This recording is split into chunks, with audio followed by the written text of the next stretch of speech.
By the way, half of it, yeah, half of it. Half of the upgrade. This is a very full circle interview, by the way, because I spoke to Vasil about that. But back in 2008, one of the first merchandise products I bought was your album. And a t-shirt? And the t-shirt. And the I believe we only had t-shirts back then. Yeah. Yeah. And the t-shirt was, obviously I ordered an S, but you had just the XL ones. Yeah. And I was just happy that this year was the first year that this shirt actually fitted me. Finally. You know? Yeah, but if you think about it, you can always use the XL one for sleepovers or, giving it to a girlfriend to use it as a dress, in the morning or whatever. So still fits, I mean. That was precisely what happened, by the way. Nice. Good.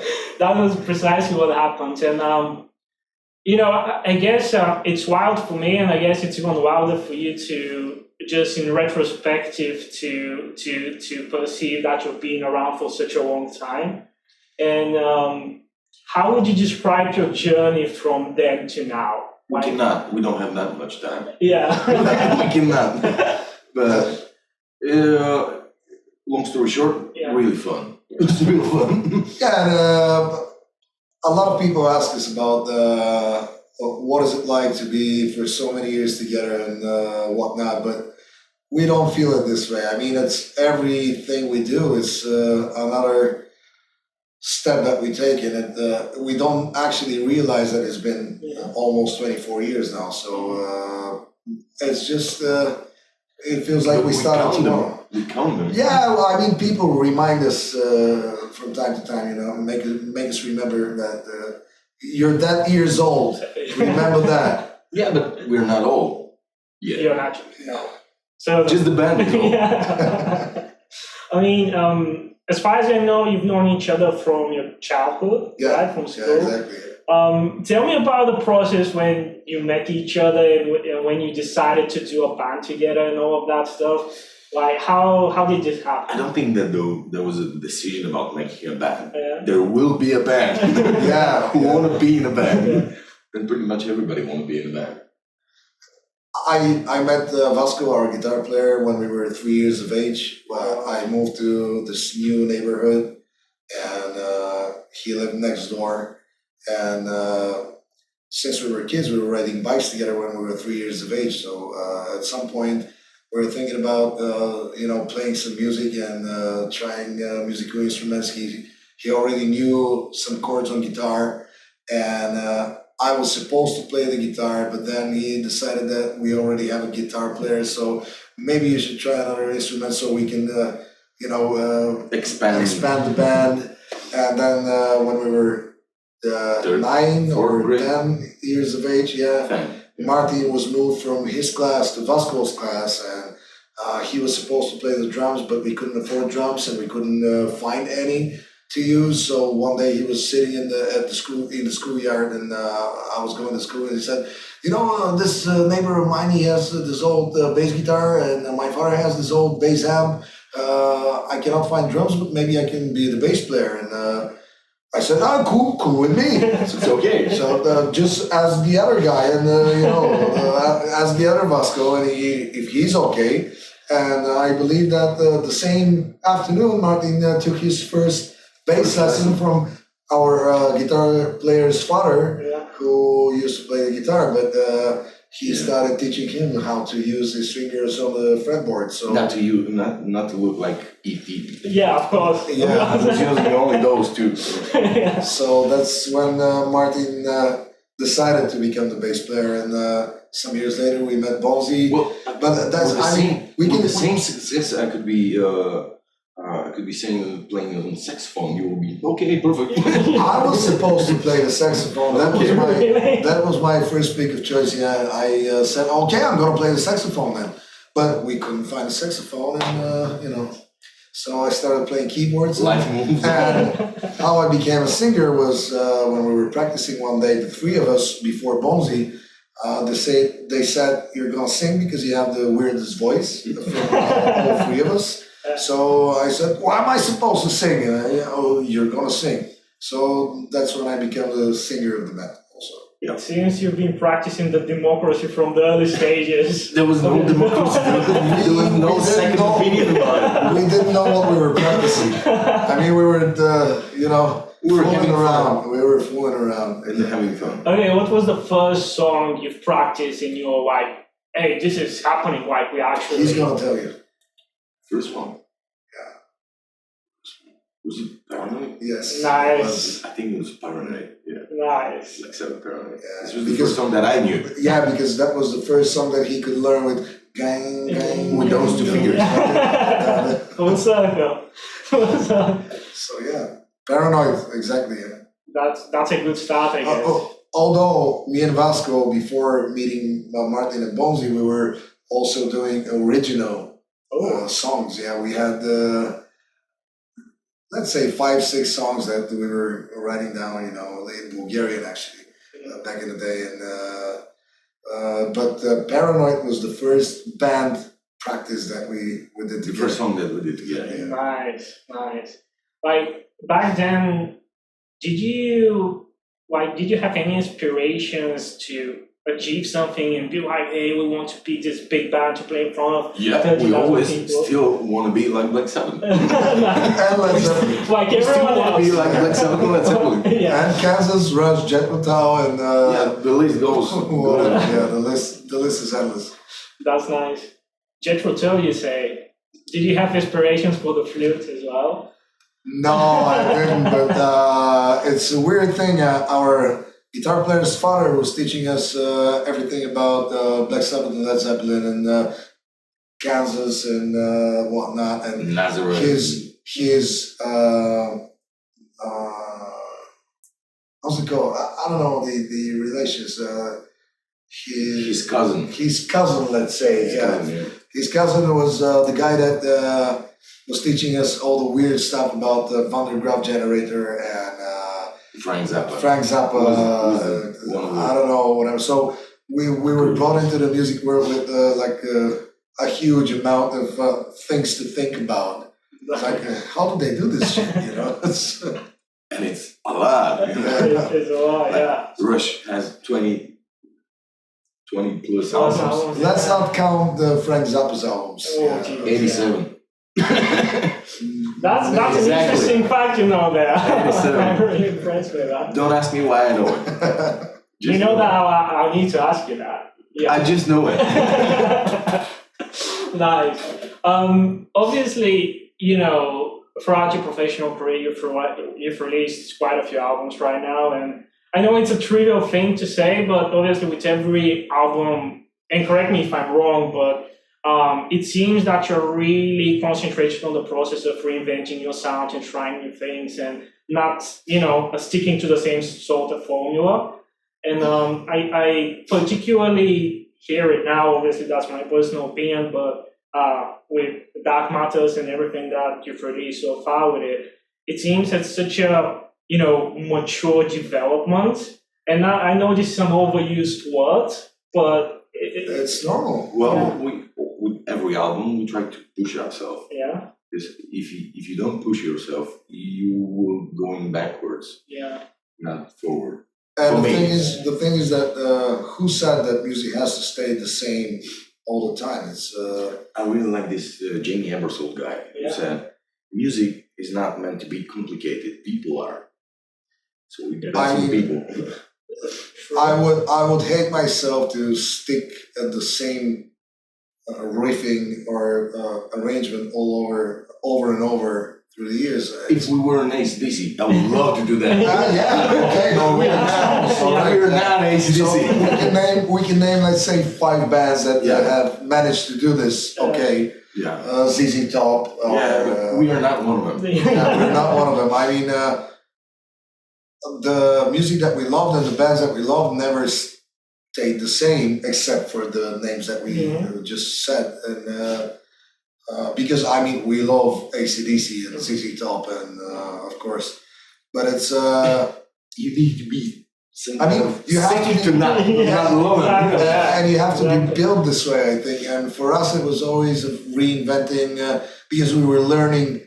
We started playing since we were really young, so we we were supposed to be reinventing and learning and trying new stuff and figuring out how this is done and how we want to sound. And it's not about, this is what I love the most about what we did with ourselves as a band, is that we didn't said, okay, we want to sound like this band and stick with that and just try to rewrite all the songs that, let's say, Pantera or Lamb of God or whoever wrote. So we said, it's I like this riff, let's do it. I like what you sing here, it's great, let's keep it up and see where it goes. So I think that this is the natural process of how things should be. Well, speaking about that, how would you say your newest work, your newest music is better and different than everything that you've done in the past? Well, we cannot say if it's better or not. It's like you're having 5 children. Five children. Which one is better? Which one is better? I remember. We love them all. Anyway, I remember this exact moment that we were working on the Dark Matters Part 1 album, and we had a really good friend of ours who's a guitarist of another band that's really good, and he knows us from since forever, and he went into the studio and we said, "Hey, you want to hear some of the new songs?" And I said, "Yeah, sure." So we played it, and he said, "Fuck, man, it's really different, but it's old crew." Yeah. And that's when we just realized that, okay, I mean, we could do this and that and that and that, and it's still going to sound like old crew. It's not going to sound like, we're the same people. Yeah. It makes sense.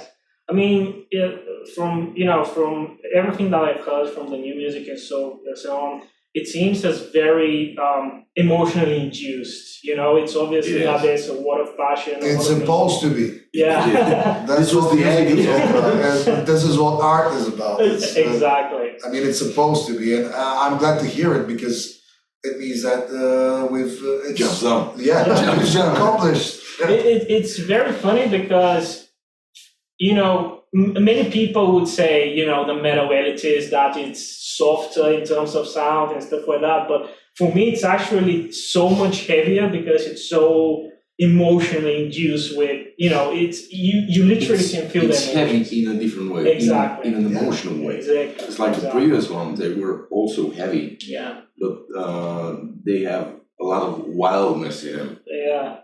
Because we were younger. Maybe. Not because only the age, it was because of the,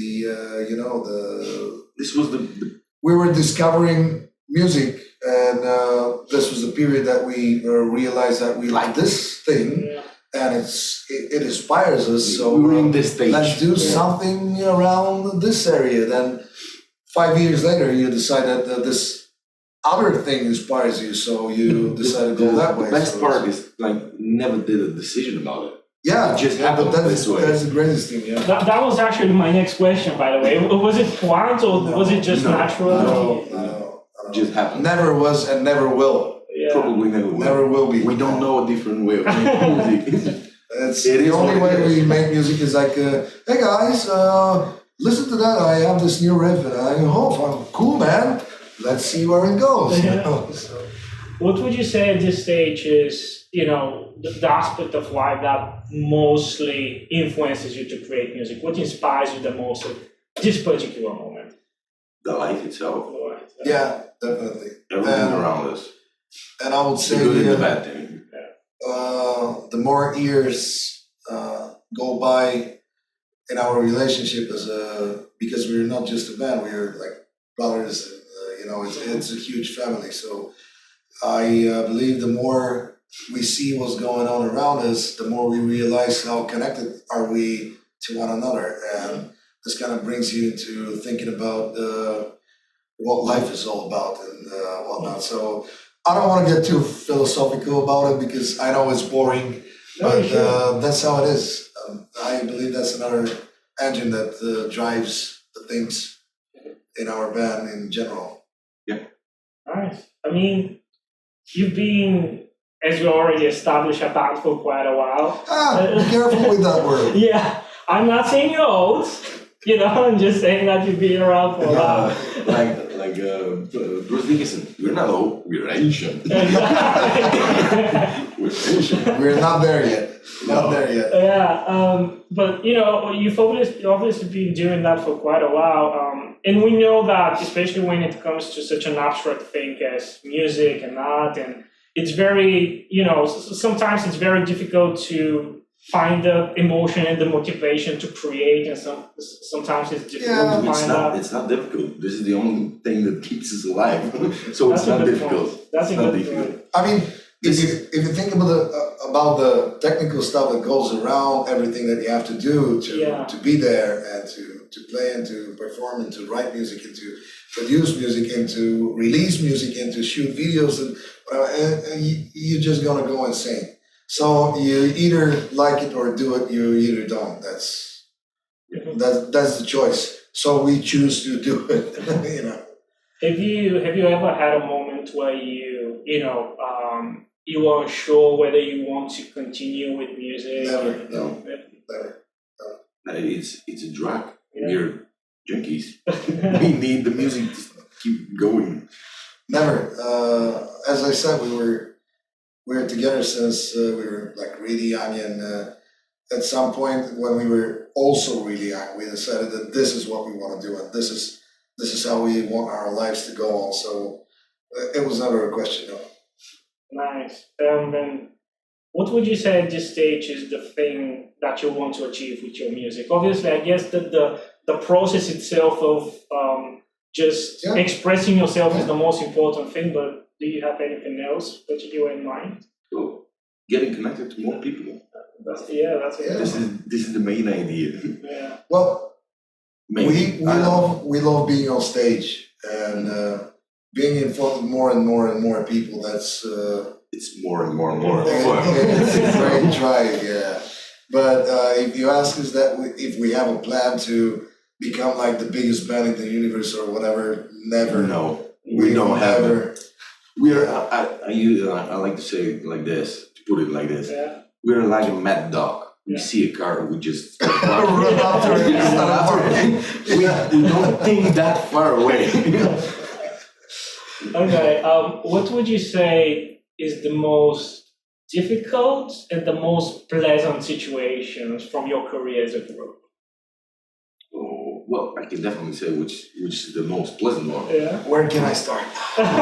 It's the writing process. When you're writing music, because you're let's try this. Like, everybody's boiling in it. Yeah. And trying. And you always doubt yourself because you never believe in yourself that's part of the first idea. If it's good enough, it's not. If it's not good enough, the boring part is the actual recording. I hate this shit. I actually love recording. I hate this shit because I know what I want to hear, and when I don't hear, I get frustrated. No, I don't need to be. I don't need to hear the perfect thing. Yeah. But I want to hear particular things. And in some point, getting frustrated. Yeah. For me, recording is fun because, going live is the idea of all of this, doing it on stage. The present. Yeah, and, everything. But the problem is you have so many issues when you're doing a live show that sometimes it's good, sometimes it's perfect, sometimes it's bad, and sometimes it sucks generally because of the venue or because of the whatever. So recording is fun for me because I spend good time in trying to put all my feelings into what I want to sing. Yeah. But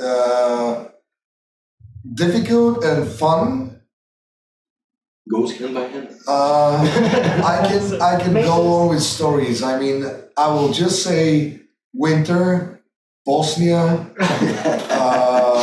broken winter chains on the bus. Oh wow! It was fun. Almost minus 20 degrees Celsius, freezing temperatures. 19 hours on a hill. Zagreb. Yeah. Wow. So now I think of it as fun. Back then I would kill myself. Yeah, so I mean I could go on. Jesus. I could go on. Okay. I prefer not to. Okay, that makes sense. I'm sure if I go to a shrink, it's gonna be like post-traumatic stress, whatever.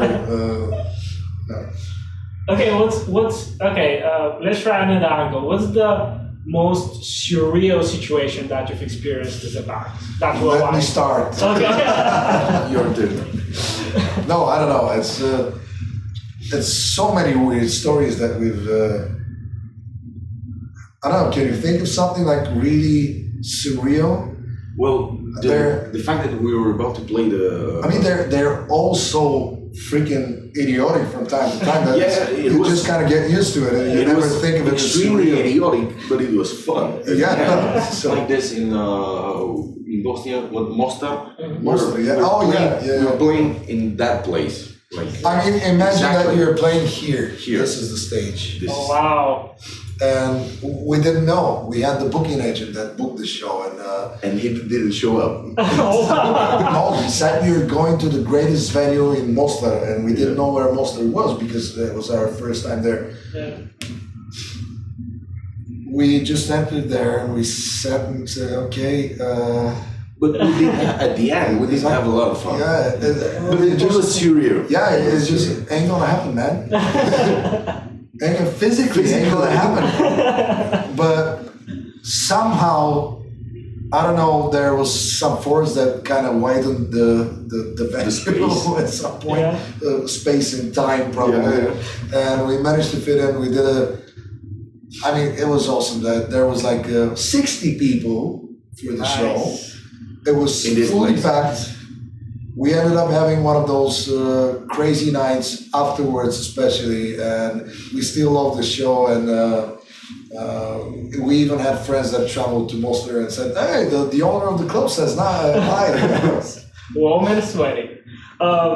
You know, we have a segment called "The Most Embarrassing," which I would love to do with you at some point. But same thing. It was, I think, not Mostar, but same thing. It was internal when the police came and stopped us. Nice. That sounds as a I think we were still playing with Mask of the Patch with Bonnie's father. Yeah. And at some point we were playing and from nowhere, like, stop. Why? You're too noisy. With the blues? We're too noisy with the blues. We were playing the blues back then. But I remember, let's talk about surreal and the fights that we picked up before that, and like the most embarrassing. I wouldn't say it's embarrassing, but I mean we had our share of drunk people that come after the show. They want to make muscles and whatnot. So at some point in Sevilla, we had this guy that was really annoying. He tried to punch one of the guys that we were talking to. He ended up punching Marty, and Marty got in a fight with him. He didn't get in the fight, he just took him to the ground. I stepped on his neck afterwards, so just to keep him down. One of his friends went out with a gun, started shooting in the air to, well... Things happen. There's a lot of stories, let's just say, Yeah. I think we need to close out soon, but I'd like to close out with a question that I very much, deem as my key one. And this is, what's the question you've never been asked but you've always wanted to answer? I don't have one. Nice. Me neither, trust me. We can, you got us talking, that means we can go on for another 6 hours, no problem. So I don't believe that, whatever we want to say is really, I think, in the music that we play on stage. I believe I believe everything is in the lyrics as far as lyrics goes and as far as what we want to say. Because when you're alone and you try to think of yourself in the world and everything else, that's when you start writing lyrics. And I believe every question that needs to be answered in terms of what we want to say is there, because all the lyrics afterwards go for the whole band, and they approve, disapprove, we correct, we rewrite, and whatnot. So I believe everything is in the songs. It's in the album. Yeah. In the album. If you want to ask me something really deeper, you have to turn off the cameras, and then we go out and spend the night together, and then we'll, in terms of just staying out there, not spend the night, and then we talk about it, and then you figure it out. But yeah, if you ask us like this, I don't have a question in my mind that stayed unanswered. I'd be really interested to hear this sort of a philosophical talk, because I'm really interested to hear perspectives about this. Yeah, we're great philosophers, medium. Especially. Yeah. Awesome. Any final words? Where can people, mention your album, music, stuff like that? Can I start? Keep it cool, keep it simple, peaceful, and love each other, and everything else will fall into place. And stop being fucking idiots. Don't be a part of the idiocracy in this world, please. If you can, please do whatever you can not to be an idiot, please. Like suicidal. Yeah. So Michael said it like years ago. Let's make a day for not being an idiot. Don't be stupid day. That's the best finish that we can. Thank you. Honestly, I appreciate it, and I would love the comeback. I mean, I would love to see the comeback of what we said just now. Hopefully, we will see a comeback. Yeah. Also, And stop looking at your fucking phone and filming your concerts. Concerts are for looking and for listening. They're not for holding your phone the whole time there. Preach. Right? I feel it, like. Preach. I mean, I agree, though. Like, it's just disrespectful to the. it's not. culture. I don't feel disrespected. I just pity the people that spend their time on the phone just to publish it on the social media. You have to be there, be in the moment, be there at the venue, support your local bands, listen to their music, buy their merch, and stop just publishing videos with Cats. I don't know. This too. I think I should shut up anyway. We'll leave that for the next time. Yeah. We'll leave that for next time. Awesome. Thank you so much. Thank you too. Our pleasure.